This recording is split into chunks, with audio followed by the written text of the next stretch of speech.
नमस्कार, मैं सोनाली सिंह भदौरिया आपका श्रीमती मोहरी देवी तापड़िया कन्या महाविद्यालय जसवंतगढ़ के इस यूट्यूब चैनल पर हार्दिक स्वागत करती हूँ।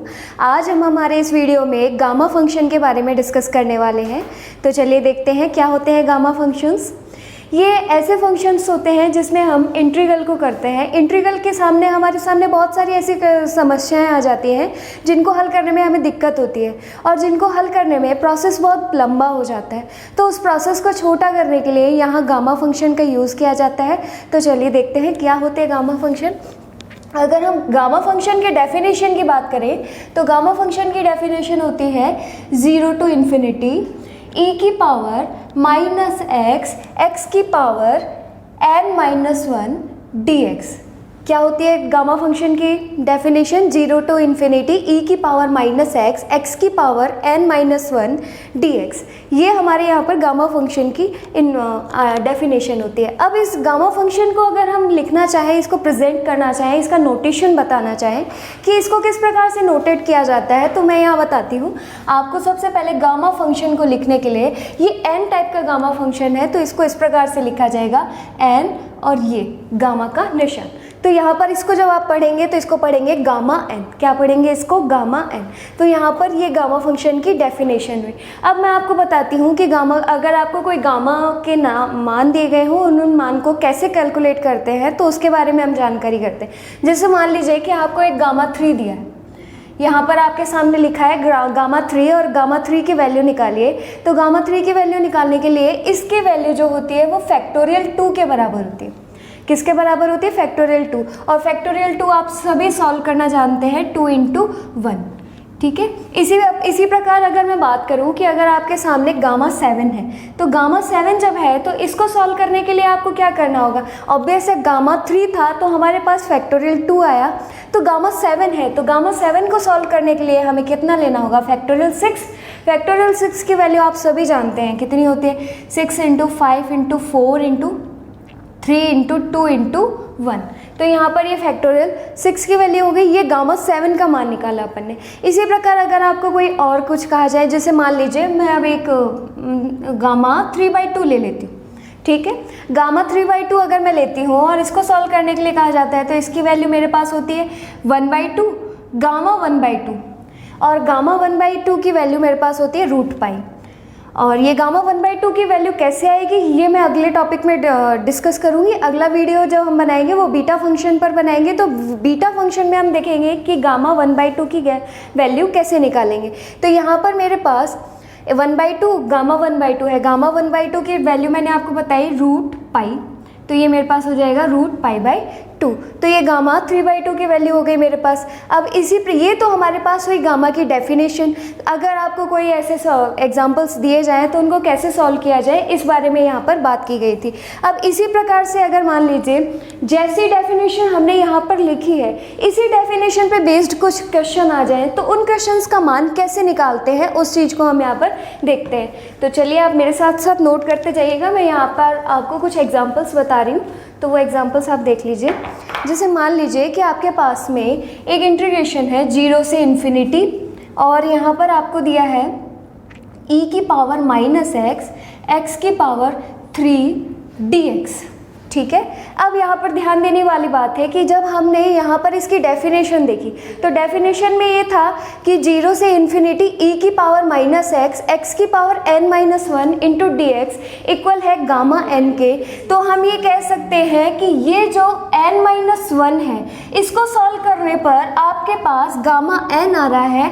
तो यहाँ पर वैल्यू क्या हो रही है? n-1 था और यहाँ पर n आया, यानी एक पॉइंट वैल्यू क्या हो गई? बढ़ गई। तो एज एग्जाम्पल हम यहाँ पर देखते हैं कि यहाँ पर 3 है तो 3 में 1 ऐड कर दीजिए तो आपके पास कितना बन जाएगा? 4। तो मेरा इसका डायरेक्टली आंसर कितना आ गया? गामा 4।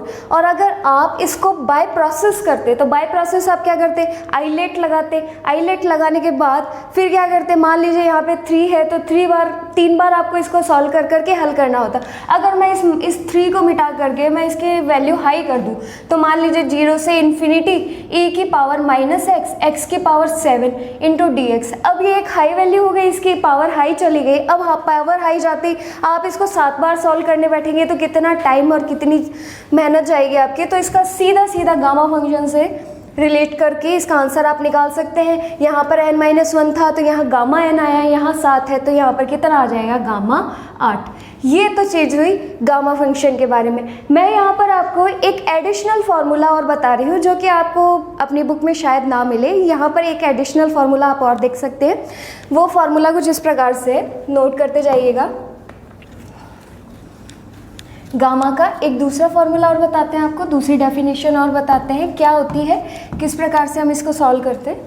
तो देखिए दूसरा जो इसका फार्मूला है वो ये इंटीग्रेशन ऑफ 0 से इन्फिनिटी, इंटीग्रेशन ऑफ 0 से इन्फिनिटी x की पावर n-1 e की पावर -ax dx।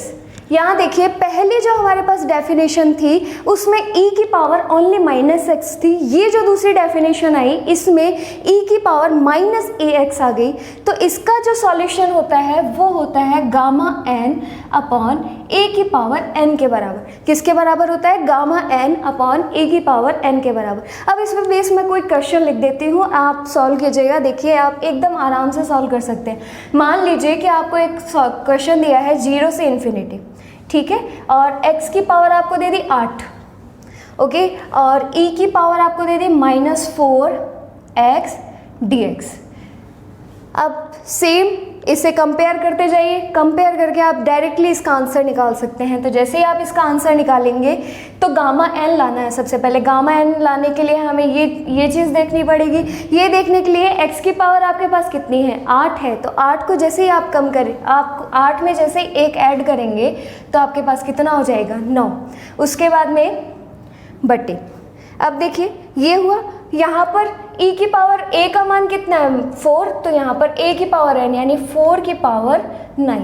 तो ये मेरे पास इसका डायरेक्टली आंसर आ गया गामा n अपॉन 4 की पावर 9। तो यहाँ पर आप देख सकते हैं कि अगर आपको कोई इस प्रकार का क्वेश्चन भी दिया जाए तो आप उसको भी आसानी से सॉल्व कर सकते हैं। और नहीं तो अगर हम इंटीग्रल वाले पोर्शन में जाएंगे तो ये 8 पावर है, आइलेट लगाएंगे और 8 बार इसको सॉल्व करेंगे तो ये मेथड बहुत ही ज़्यादा बड़ा हो जाएगा।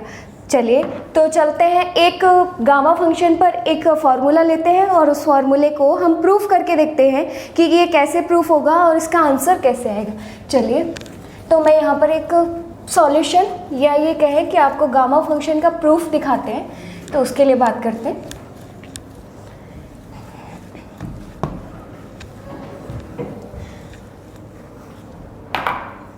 मैं यहाँ पर एक क्वेश्चन ले रही हूँ, प्रूव दैट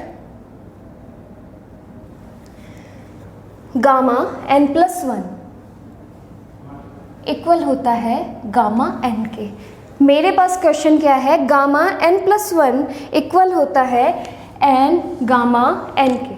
मेरा क्वेश्चन है गामा n+1 इसकी वैल्यू इक्वल होती है n गामा n के। चलिए तो इसको सॉल्व करते हैं। सबसे पहले हम LHS ले लेते हैं अपना। तो सॉल्यूशन जब हम इसका करेंगे तो सॉल्यूशन करने के लिए हमने LHS लिया। LHS में हमारे पास है गामा n+1, ठीक है, गामा n+1 है। इसको सॉल्व करेंगे तो हमारे पास किस प्रकार से जाएगा, ये 0 से इन्फिनिटी।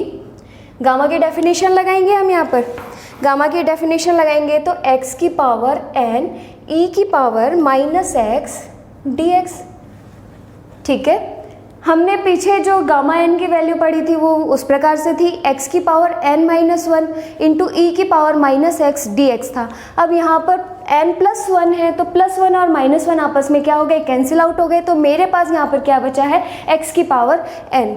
चलिए अब इसको मुझे क्या करना है, आइलेट लगाऊंगी और आइलेट लगा करके इसको सॉल्व करूंगी। तो जैसे ही मैं इसमें आइलेट लगाती हूँ तो मेरे पास ये बनता है, सबसे पहले फर्स्ट और सेकेंड पार्ट। तो फर्स्ट पार्ट मेरे पास एज इट इज़ यानी x की पावर n बन गया मेरे पास, इंटीग्रेशन ऑफ e की पावर -x dx, फिर माइनस, फिर integration d upon dx x की पावर n, उसके बाद में इंटीग्रेशन ऑफ e की पावर -x dx, और यहाँ पर ये जो dx है वो तो इस इंटीग्रेशन का है। अब मैंने यहाँ पर आगे भी एक इंटीग्रेशन ले रखा है तो इसका एक होल dx भी आएगा जो मैं यहाँ पर लिख रही हूँ। तो ये आपके पास dx हो गया, ठीक है। उसके बाद में इसको जब हम आगे सॉल्व करेंगे तो आगे सॉल्व करने पर हमारे पास क्या बनेगा, x की power n as it is integration of e की पावर माइनस एक्स dx, ये आपके पास क्या आएगा माइनस e की पावर माइनस एक्स, ठीक है। उसके बाद में माइनस ये integration as it is d upon dx x की पावर n, इसकी वैल्यू आप सभी जानते हैं n x की पावर n माइनस 1, ये हो गई। उसके बाद में इंटीग्रेशन ऑफ e की पावर माइनस एक्स, तो ये माइनस e की पावर माइनस एक्स और ये मेरे पास क्या बन गया dx। उसके बाद में जब मैं इसको आगे सॉल्व करती हूँ और मेरी लिमिट्स भी जा रही है, लिमिट कहाँ से कहाँ तक की जा रही है 0 से इन्फिनिटी, यानी मैं इस पर होल लिमिट लगा देती हूँ, होल लिमिट मेरी जा रही है 0 से इन्फिनिटी, 0 से इन्फिनिटी, ठीक है। अब ये मेरे पास लिमिट गई है 0 से इन्फिनिटी। आगे जब हम इसको सॉल्व करेंगे तो चलिए देखते हैं। आगे सॉल्व करने पर यहाँ मैं इसकी लिमिट अलग लगा देती हूँ, x की पावर n, ये माइनस मेरा बाहर आ गया तो माइनस e की पावर माइनस एक्स और इसकी लिमिट है 0 से इन्फिनिटी। उसके बाद में माइनस 0 से इन्फिनिटी, इस n को मैं बाहर ले लेती हूँ n, ये माइनस और ये माइनस प्लस 0 से इन्फिनिटी x की पावर n माइनस 1 e की पावर x dx, ठीक है। तो आपको कुछ नज़र आने लगा होगा, कुछ दिखाई देने लगा होगा, जो हमने डेफिनेशन पढ़ी थी, जो आपने डेफिनेशन नोट करी थी, वो यहाँ पर आपको अब दिखने लगी होगी। तो क्या करें, उसका वैल्यू रख दें, सीधा सीधा काम, उसकी वैल्यू रख देते हैं। तो चलिए, जैसे सबसे पहले मैंने यहाँ पर ये लिमिट्स लगाई, मेरे पास लिमिट लगाने के लिए upper limit minus lower limit, यानी अपर लिमिट मेरे पास इन्फिनिटी है, जैसे मैं इन्फिनिटी रखूँगी तो इन्फिनिटी x की पावर n, तो यहाँ पर मेरे पास e की पावर माइनस इन्फिनिटी कितना होता है 0 होता है, तो मेरे पास ये वैल्यू कितनी आ गई 0। और जब मैं 0 रखूँगी तो x की जगह जैसे ही मैंने 0 रखा तो ये पूरी टर्म मेरे पास क्या हो जाएगी 0 हो जाएगी। ये 0 होने के बाद मेरे पास यहाँ पर बचा n 0 से इन्फिनिटी x की पावर n माइनस 1 e की पावर माइनस एक्स dx, ठीक है। ये है मेरे पास। ये होने के बाद यहाँ पर अब हम इसे क्या लिख सकते हैं, ये जो वैल्यू थी ये मैंने डेफिनेशन लिखी थी गामा n की। किसकी डेफिनेशन थी, ये गामा n की थी। तो ये तो मेरे पास 0 हो गया, ये तो चला गया टर्म, तो यहाँ से मेरे पास आया n गामा n। तो हम क्या लेकर के चले थे, हम LHS में गामा n+1 लेकर के चले थे और RHS में हमारे पास क्या आया गामा n और n। तो ये आया, इसका मतलब हमने इस क्वेश्चन को एज इट इज़ प्रूफ कर दिया। अगर ये प्रूफ नहीं निकलता तो ये संतुष्ट नहीं होता, पर ये प्रूफ आ गया है तो इसका मतलब ये सही है। इसी प्रकार गामा के कुछ और क्वेश्चंस हम आपके साथ वीडियो में लेकर के आएंगे, तो एग्जाम्पल सॉल्व करते रहिएगा। मिलेंगे एक नए वीडियो में एक नए टॉपिक के साथ, तब तक के लिए नमस्कार।